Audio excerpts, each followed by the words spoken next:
What's the word, good people? It's your girl, Darker Brown, and the one and only. The Mr. Strap, south side of ATL. What's going on, people? What's happening? And what's the word? What's the word? How you doing? How are you? Hey, I'm great, man. It's wet outside, and the pollen has subsided due to Mother Nature giving us a break and giving us folks suffering from allergies at least a day of clear and clean, well, not clean lungs, but at least clear breathing outside. Clear, yes. And but with came the rain, came the wind too. So it's kind of cold outside. But it said this is the last one before spring. I hope they're right. It felt great, though. I slept well. I Yeah. got caught slipping last night. I was up chilling, and I don't know, the clock went from like should have been 2 o'clock to 3 o'clock, and I was like, wait a minute. That Yeah, those 10 minutes felt like that hour and 10 minutes sure felt like 10 minutes. I bet. I bet they did. I was like, what is going on? I know, yeah. So last night was crazy. Earlier this week, though, I did do a podcast with my homeboy. Shout out to my boy Carlos. Already. Dr. V and Mr. P podcast. Check them out on YouTube. We did the nightcap, rocked out, represented for the show, put in a good plug. You know what I'm saying? Big things popping. Awesome. Awesome. I would expect nothing less. So You already know what's cracking on your end. man, all good things on my end. I had a little bit of a break after a real busy week. So I've been taking it in, taking it slow. Had a little massage today, some self-care. Feeling very nice. Self-care is ultra important, regardless on how you get it. It's ultra important. Don't rob yourself of feeling good, man. People don't. Yeah, I talk all the time to people about arguing about, having to talk people into take a vacation and spend money on themselves. And don't do that. You work every day. Don't be afraid to spend money on yourself and reward yourself because you work hard. And damn it, if nobody else is going to reward your damn self. Dang, all right. Ain't nobody gonna do it for you, honestly. Yes, sir. Not what you really work. Only you can determine that. Amen. Amen. So where are we starting at this week, dog? So this is the thing. I come from a household where being a housewife is looked down upon. It's not considered something that is as valuable, right, as a woman who is working outside the home and doing all those things at home, right? And so, I've kind of come to, I came into this space, I came into this world really feeling like, it's housework. Everybody has to do it. That's not like a special thing. Okay. Now, fast forward in my life, I learned a little bit. I broadened my perspective, and this kind of idea around like housework is a necessary supportive function of success, any successful person, right? Like no one can go out in the world if their house is in total chaos. So they don't have clean clothes, they don't have food at home, those kinds of things. And so I could see how, yes, there is value for work at the home. I think that's also connected to this idea around universal income. There's a lot of politics and a lot of feelings around people don't deserve the money or they have to work to get the money. Well, there's a lot of stuff that goes on that isn't valued, honestly, in our economy, even though it's key to the economy. And so I'm torn because everybody's got to do it. You're not special. And at the same time, yeah, it's valuable too. But I don't know. How do you feel? I mean, I feel like it's special in the point that, if you have 24/7 dedication to something, you know what I'm saying? You're obviously, hopefully, going to be better at it. Be that childcare, housework, and none the like. And I just think a lot of times, it looks great to sit at home all day and maybe watch a child and send them to take a nap and all, but I guarantee you that's a hectic, stressful ass daily with a child all day long, watching crap you don't want to watch 50 times a day. It can be rough.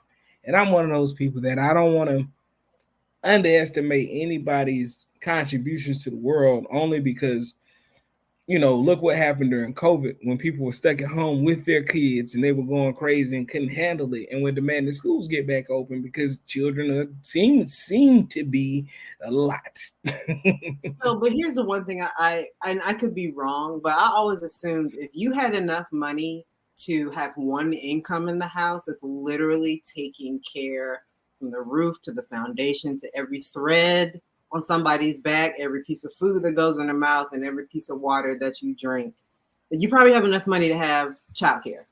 Right. You know what I'm saying? Like, if really all that, and these people, and again, I feel like how like the welfare mother is like sucking people's brain.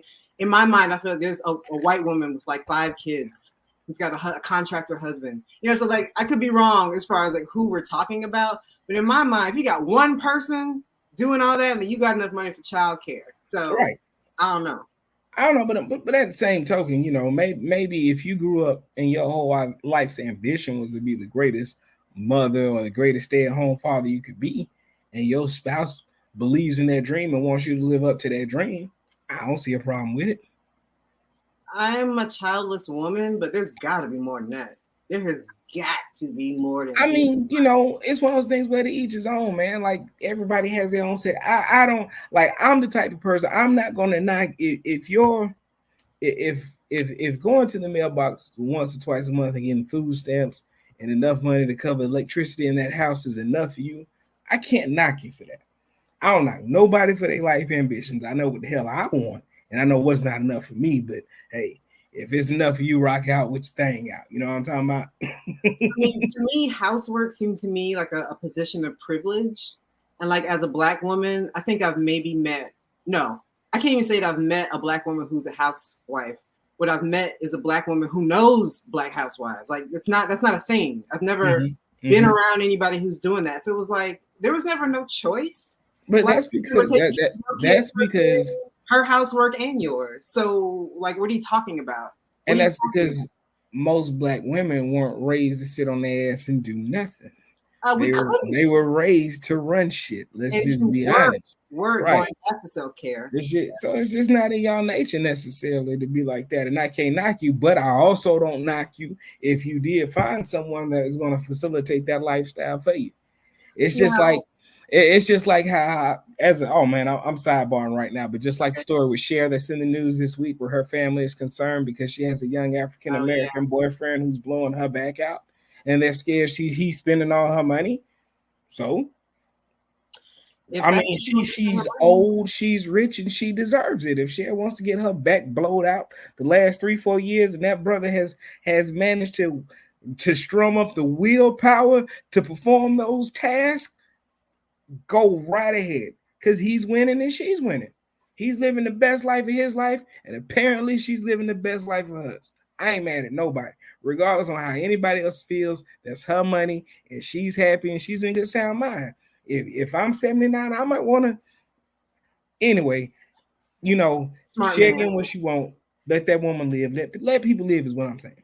Smart man. And so let me say now, if I find me somebody who's willing to take care of all my little stuff, please believe it's this idea of having to work to eat is really, I think, the issue.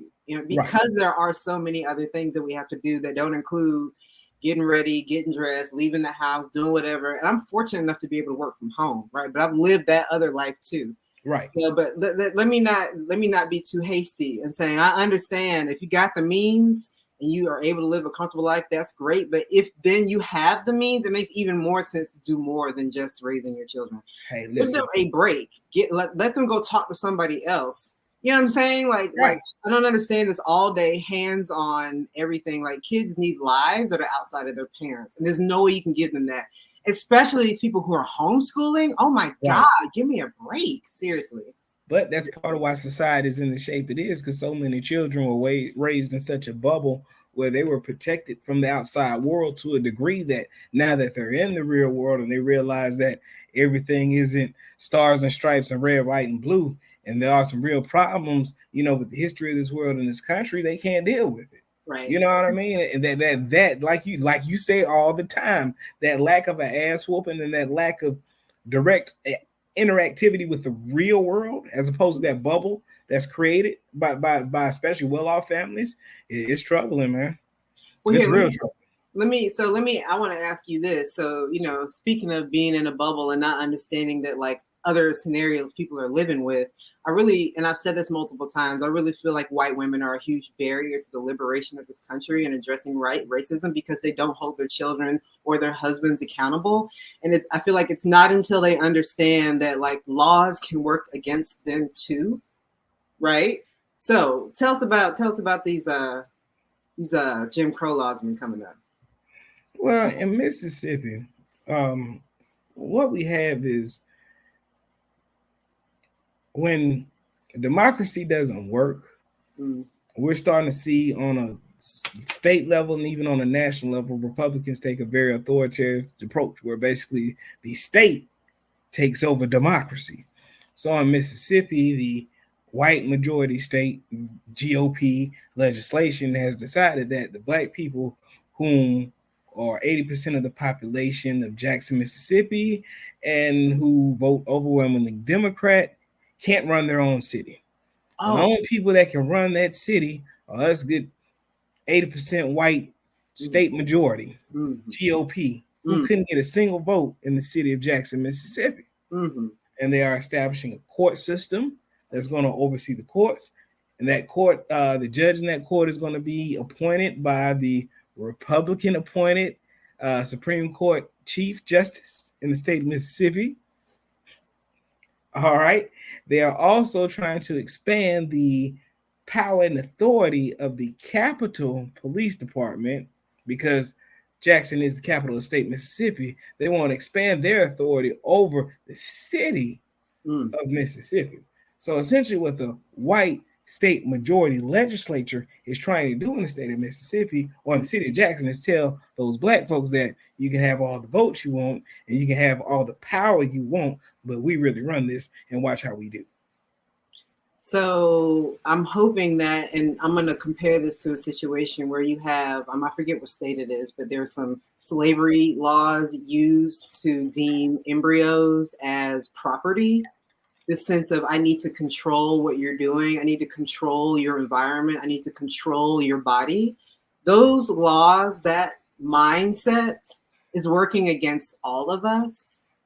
Okay. Absolutely. And there's no reason that those white men would feel that they had the ability to do that if they didn't feel like they had the ability to do whatever the hell they wanted to at home. Okay. Right. It's just really that simple. Right. A coochie strike by wives of the GOP might go a long way, or it could backfire, and we find out that Matt Schlepp isn't the only creepy guy that wants to grab dudes' penises in the car. Look, ain't nothing wrong with it. Just don't lie. That's all I'm saying. That's all I've ever said. I mean, look, if do it. These are the days of doing you. Just don't hurt anybody else. Don't lie. That same group that's obsessed with living in that closet is the exact group that doesn't want anybody to live outside of that closet because they can't, because they choose not to. It's like you keeping yourself in that closet. I for the life of me, I can't understand why drag queens bother the GOP so much. I really can't. If they bother you so much, you know what? Look the other way. It ain't hard. I'm not straight. Look the other way. No, I saw this thing on Instagram. It gets exactly to your point. It said basically that the only people who seem to really be creeping on little kids is preachers, dads, and coaches, because y'all never catch no drag queens. Like y'all worried about the damn thing. I mean, how many times, like, it shouldn't be no Catholic church. If you were serious about this, like you said, it shouldn't be baseball coaches. Remember the problems the Boy Scouts of America had? Right. Let's just be honest about that. Right. And you know, and here's my thing though. This is what bothers me so much about that whole group of people. All right, freedom of speech. I can do whatever I want. It's my body. You can't make me get you can't make me get shot. Blah blah blah blah blah blah. Yes. But you can't teach Black history. Because white kids get offended to learn that their great grandparents and their grandparents were racist as hell, and they hung my grandparents and your great grandparents from trees and cut their genitals off and stuffed them in their mouths and then barbecued them in front of the whole fucking town. Because that's the kind of people you guys are, you know. All right, but you can't teach Black history because you know their grandchildren, not us, not the children of the victims of those crimes, right? Not us. Our feelings won't be hurt, but their children's feelings can be hurt. You see what I'm saying? Yes. And these same folks. Oh, you can't touch my Second Amendment rights. You can't do anything. Don't touch my guns. We got constitutional carry. Like, what are we doing? At some point, we have to just evict that crazy ass party out of our country. They're not operating in logic. They're not, like you said, going back to your point about how what they're doing is hurting everybody. I've seen more stories of white women, married white women, that are having troubled pregnancies, that are having to live with fetuses in their body for 8-9 months. Who wants to go through that trauma? They're scared they're going to go to jail. Their doctor's scared they're going to go to jail. They're scared if they go to another state, they're going to go to jail. That's none of the state's fucking business. It's not. I think they call that fascism. Exactly. Of education, I think they call that fascism. Don't talk to me about Second Amendment rights and what you can do with your body.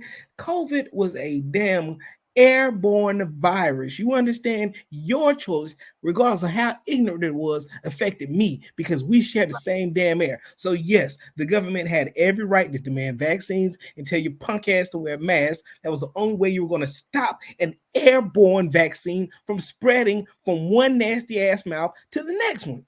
Yeah. No, it's you true. Can stop gun violence. You can stop gun violence. That shit is easy. That shit is quick, fast, in a hurry. You can stop gun violence. You can't stop it all, but we can put a dent in that shit. But no, we can't touch that. Well, the same mouth, I can't wear a mask. Fuck you. When they're only willing to use the arguments of the Constitution that really benefit them, like for instance, we know the murderers of Ahmaud Arbery. These two white boys. One of them filmed the damn thing, dumbass.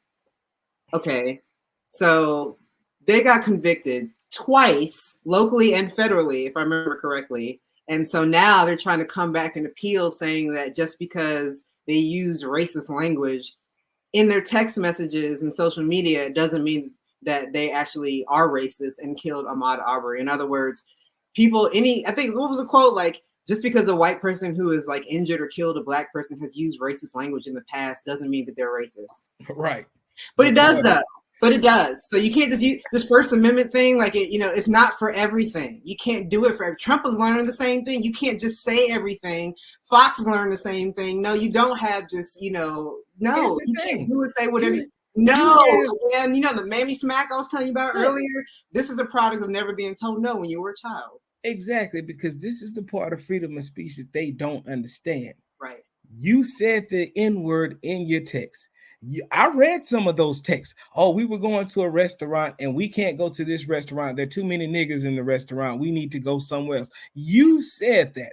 Nothing stopped you from saying that. You typed it in your phone, you sent it, and it went to the receiver. You had all the freedom of the speech that anybody could imagine. But what you don't get is freedom from repercussions of those said actions when you typed in nigga on your cell phone and press send, because that shit proved you're racist and now your ass is in jail for the rest of your life. I don't feel sorry for it. You want to prove you're not racist? Did Ahmaud get to go home? If he got to go home, your ass could have been proved you wasn't racist. But you shot him and killed him dead. So guess what? You're in jail. Fuck you too. Y'all still talking? That's my thing. Y'all, you still have something to say. That's that audacity of whiteness. Literally. Go sit down. Get off the stage. Put the mic down. It's not your time anymore. Give up some space. You're done. You're done. Please. The last words Ahmaud Arbery heard were fucking nigger. There's nothing those three pieces of shit can say that would ever make me provide any sympathy to them at all. They can burn to hell. Period. Yeah. I mean, that is so ridiculous. With all those texts, though, I'm like, you know what? Jail must have got, they must have gotten jail and looked around and be like, oh shit, boy. Hey, y'all need to call me something else. Now, let me tell you something. Old boy had been a police officer for whatever, and I guarantee you got places full of black folks he done put in there. Serves him right. Just like we talked about last week with the Murdoch case. I guarantee you, McMichaels put a lot of brothers in jail down there and in Statesboro and all that didn't deserve it. Guarantee you. So it's time to pay that penance. It's time. You put people away for much less than what you did. You trumped up plenty of charges in your day, I'm sure. The fact you got to drive your truck out of there the same day, I can't wait till that DA goes to jail. I hadn't heard much about her case. I need to look up on that. I know. But I can't wait for her day. It's coming. Let me tell you something. By the time we hear about it, it's going to be sealed shut. Because by the time they go public with what they have, it's not going to be no, oh, it's a trial. Oh, she got something to say. It's going to be so-and-so is let off in handcuffs, sentenced. You know what I'm saying? Yep. She's done. That whole thing was ridiculous. But to come back after all this time and say, hey, I'm not racist. Bitch, please. Right. how you even going to, we literally have all your text messages. We don't just have some of them. We got them all. Yeah. Fucking nigga. Those are that was because it came out of your mouth. Keep in mind, nobody else said that. You could have said anything. You could have said, Jesus Christ. You're a Christian. You're a Christian. Right. I'm sure you got in front of that court and elaborated on how you love the Bible and went to Sunday school. And the last thing Ahmaud Arbery heard, that wasn't Jesus Christ. You didn't pray for a soul. You called him a fucking nigga. That tells me everything I need to know about you. Right. Everything. I'm sorry. I get late. And no, neither am I. And neither are they. So exactly. And speaking of the N-word, Chris Rock, Will Smith, round 2. We're still here. Granted, it's only been a week. The documentary, not a documentary, but his stand-up special is catching a little traction, for better or for worse. People are very, what's the word I'm looking for? People are divided on whether or not they like the special. I think I said last week I gave it 5 minutes and I walked out the door. No, you said you only made it 5 minutes. Yeah. You didn't give it 5 minutes. You only made it 5 minutes. I mean, and again, I mean, if you haven't seen it, the joke was just beyond repair. He talks about anti-wokeness, and he basically speaks on a exercise clothing company who is talking about how they're anti-racist and anti-this and anti-that, but they sell their exercise pants at $100 a pair. And his comedy bit is basically, I don't want to hear that. I don't care about your anti-racism. Give me the $20 nigger pants. And he proceeds to say, give me those pants that cost $20 that call me a nigger. And at that point, I hit stop in Netflix. I turned that shit off and said, I'm not watching the rest of this crap. This is bullshit. Again, I don't know what happened to these black men. Killer Mike, Ice Cube, Chris Rock, Dave Chappelle. I don't know what happened. I don't like it. I used to like all those guys. Now I just kind of look and keep it moving. Something in this country, some indicators of sickness in our country are white women and our black men. And I got to be honest with you. I haven't seen Chris Rock stand up yet. So I can't necessarily speak on it and, about all the content. But what I can say is that I have been on social media and I've been able to see social media articles, kind of seeing how some of the responses and kind of talk to my folks about it. And I don't know, Chris Rock gives himself and white people a lot of permission to talk down about black folks. It's not like black folks talking to black folks and white folks happen to be in the room. It appears, it would seem like Chris Rock's really mainly focused on the white folks and is using black folks as the joke.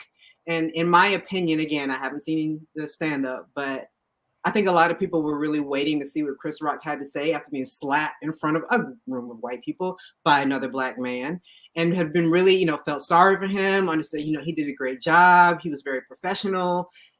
It was embarrassing. And so we've been waiting. Folks have been waiting for this. And for him to take this opportunity and show the way that he did, I think that a lot of black folks have maybe lost some sympathy for him when it comes to some of the backlash he got from Will Smith. Don't make it right. They don't make it right that he got to slap Will Smith, in my opinion. But Chris, bruh, come on now. And I'm on that same boat. And like I said, truthfully, I made 5-10 minutes. If you watch the documentary, I'm sure you saw the joke, so you know exactly how long I made it, and you absolutely know that wasn't very far into it at all. But I was offended. And if I'm a snowflake and if I'm soft, so be it. But when I see black men speaking disparagingly on a company that's expressing their anti-racism perspective, and at the same time, I see a video clip of said black man with his white friend on the sofa with their Jewish friend, their English friend. They're all laughing and chatting about the use of the nigger word. Tend to look at that black man in a whole different perspective. So I think for me, there's a possibility that Chris may have just run up into the 21st century.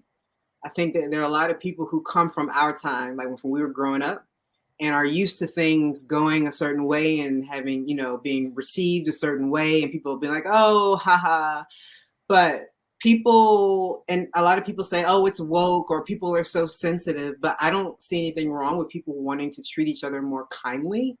I do think we have a violence and an anger problem in this country and across this world. And so when you say certain things nowadays, people ain't gonna ride for that shit like they used to. And they have a voice like they never did before. And they will use it. And if you piss off the wrong people, you're gonna feel it. And I think Chris, in my opinion, haven't seen it. I think he may have stepped in something that will erode his validity in the Black community as a little bit more going forward. Well, see, and to go back to what you say, I wish you had a megaphone and could say what you just said again. I think it's a tremendously sad state of affairs that in our country, in our culture, not being an asshole to somebody is a problem. Right.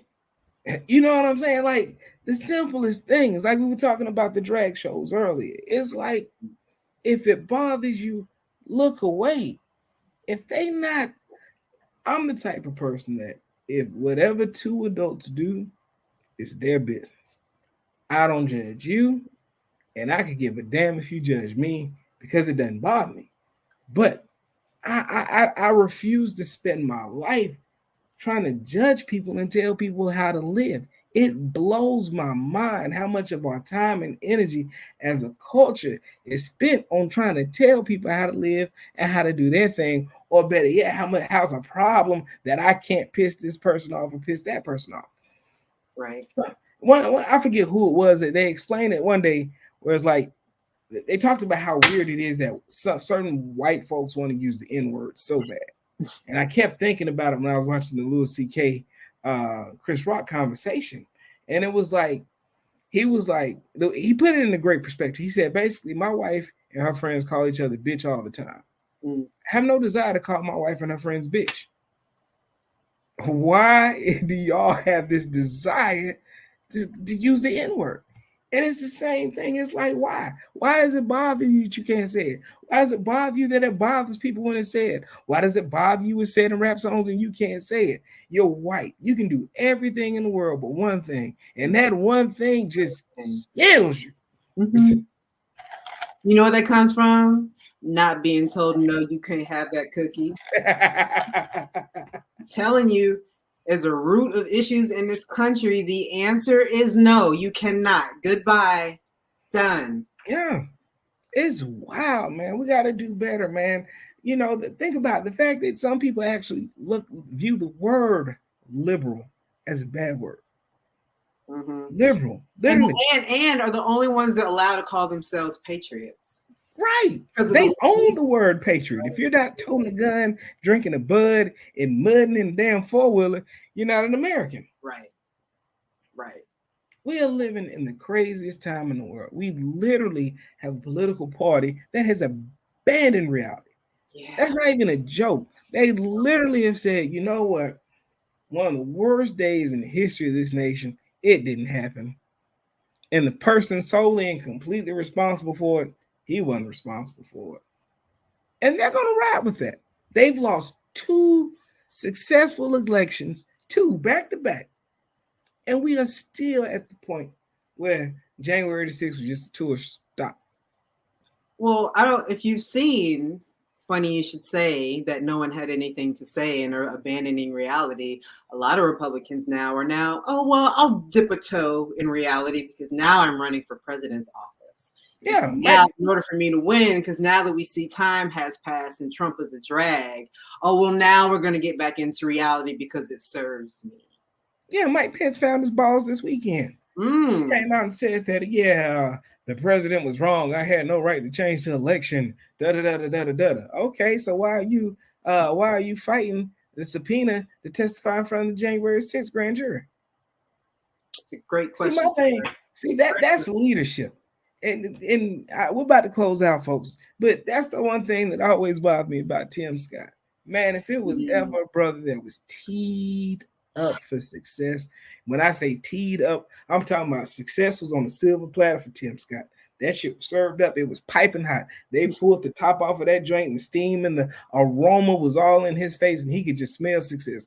All he had to do was step out there on truth. He didn't even look. All he had to do was step out on truth. That's it. And he'd have took that party and probably could have been president. It's crazy to me. Crazy. Is he married to a white woman?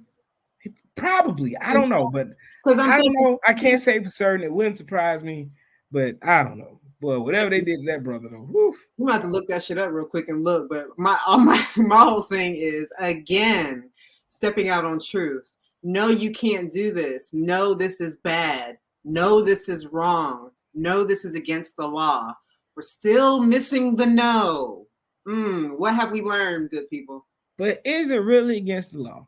Because before we close out, at the end of the day, the big bad wolf who got on that stage and say, I'll huff and I'll puff and I'll blow this bitch down if y'all don't turn over this election that I lost, his ass ain't went to nobody's jail, ain't been to nobody's courtroom, hadn't been depositioned by anybody's DA or assistant DA or assistant to the assistant DA, nothing.